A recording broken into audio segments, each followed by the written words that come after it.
النهارده رايحين ماركت، يعني يعتبر سوق ايطالي. بيبيعوا فيه الحاجات اللوكال المحليه، يعني نص كيلو تقريبا هيعمل 15. الفرق بقى هنروح نفاصل مع الراجل ونشوف اخدها منه بكام. لما تشتري فستان او تيشيرت مثلا مكتوب عليه ميد ان ايطالي، يعني مصنوع عندهم، او جزمه او شبشب، diciamo 40. No, troppo sconto. Facciamo 40. فانت ضامن ان انت واخد كواليتي حلو قوي. هي نعم مش براند عالمي ولا حاجه، ولكن ضامن ان انت واخد فعلا كواليتي جامده جدا. ايه صباح الخير. النهارده اليوم الثالث يا قمر، واليوم الثالث مش هنقضيه على البحر. النهارده رايحين ماركت، يعني يعتبر سوق ايطالي. بيبيعوا كل حاجه تقريبا، يعني غير ان هم بيبيعوا خضره واكل ومش عارف ايه، بيبيعوا طبعا هدوم، بيبيعوا جبن طبعا البارميزان دي اهم حاجه. المفروض ان هو سوق كبير، يعني بيبيع مثلا مكن القهوه اللي هي المانوال، انت عارفها، البراد المانوال اللي اسمه بياليتي، اللي هو بتحط من تحت الاسبريسو وتحط ميه تحتيه ومع الضغط يطلع الاسبريسو لفوق والكلام ده. المهم احنا رايحين الماركت ده النهارده علشان ايه، ناخد جوله فيه كده، نشوف المنتجات الايطاليه المحليه قوي اللي هي اللوكال جدا، يعني بيبيعوا ايه والاسعار بتاعتهم عامله ازاي.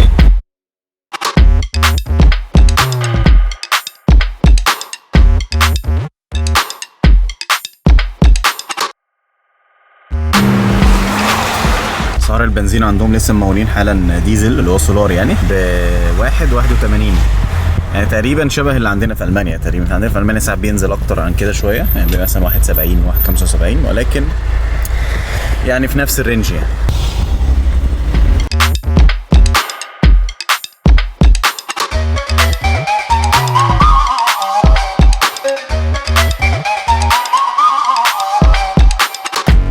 هتلاحظوا احنا ماشيين كده شوارع ايطاليا عامله بالظبط، تمشي كده في حي مثلا تلاقيه كأنك ماشي في حي الزمالك، تمشي في حي مثلا تلاقيه شبه حي في بورسعيد، حي في اسكندريه. معظم المناطق الساحليه هنا شبه مثلا شمال سيناء بالظبط، او شبه حاجه زي كده ايه، بيوت مرسى مطروح، او البيوت في اسكندريه اللي هي بتبقى يعني اخرها دورين ديت وليها سقف كده شبه الاسقف الاوروبيه اللي بيعملوه شكل مثلث ده، علشان الامطار لما تنزل ما تتجمعش يعني على السقف. دي الفكره بتاعته. الفكره في ايطاليا ان معظم الناس اللي بتيجي ايطاليا اصلا بيروح على المناطق السياحيه بس، فاهم قصدي؟ فعشان كده طبعا ايه، بيبقى مبهور باللي بيشوفه.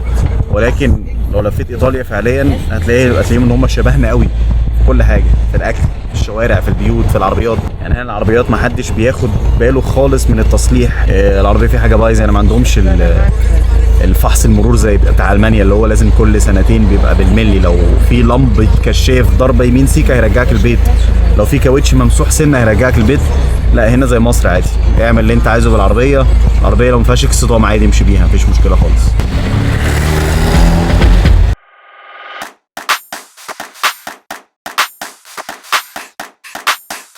كالعاده وصلنا، ومش هاخد الكاميرا الكبيره معايا كالعاده يعني.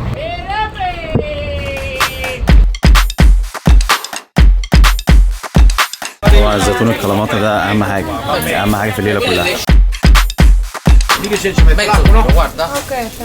ده يعتبر احسن زيتون انا بعشقه، فعلا بعشقه. مش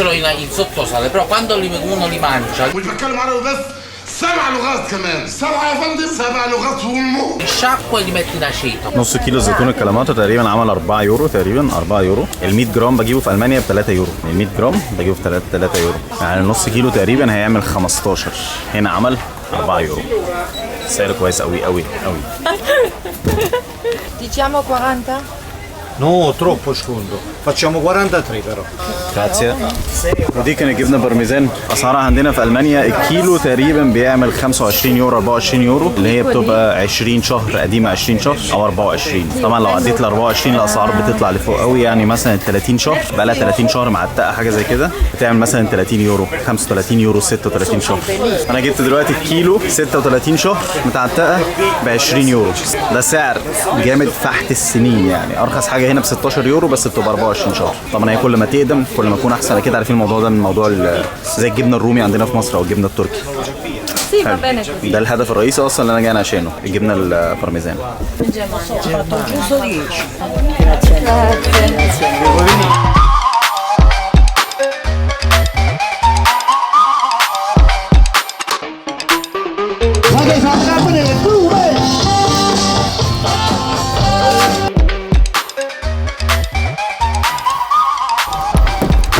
اوكي خلصنا الماركت. الماركت تقريبا عباره عن شبه الفلو ماركت اللي انا صورت فيه قبل كده، اللي هو سوق المستعمل، ولكن هم عندهم حاجات جديده بيبيعوا فيه الحاجات اللوكال محليه، يعني هدوم. بس الفرق بقى ان ما تشتري فستان او تيشيرت مثلا مكتوب عليه ميد ان ايطالي، يعني مصنوع عندهم، او جزمه او شبشب، فانت ضامن ان انت واخد كواليتي حلو قوي. هي نعم مش براند عالمي ولا حاجه، ولكن ضامن ان انت واخد فعلا كواليتي جامده جدا. اوكي قبل ما نمشي اخر حاجه نروح ناخدها، عايز اجيب شنطه سفر اللي هي بعجل اللي بتحط في الطياره، فنروح نفاصل مع الراجل ونشوف اخدها منه بكام. هو طالب 32 من 35، انا عايز ادفع 25. Danke Schatzi. Richtig. Limone finito. Ah, no!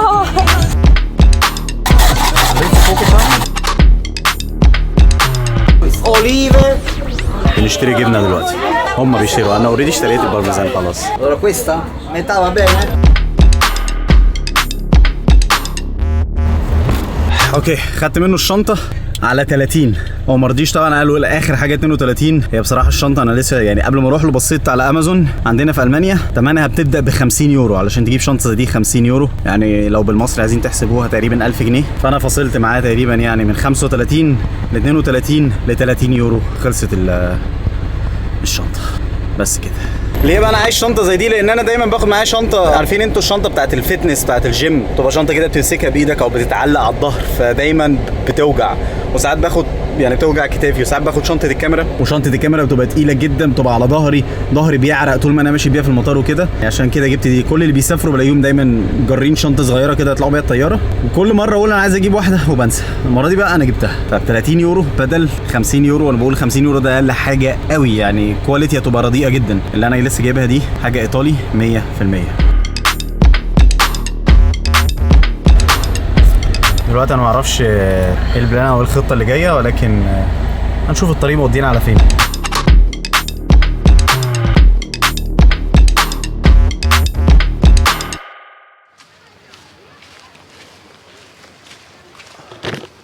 الكاميرا على اخر لحظه كنت هسيبها وامشي، مش كنتش اشوفها تاني خلاص. النهارده تاني يوم، واليوم ابتدى عادي بفطار، وجينا تاني على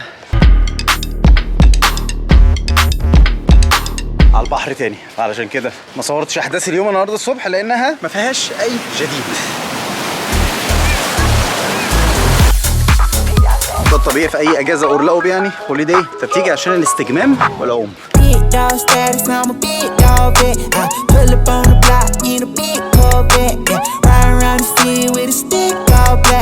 Try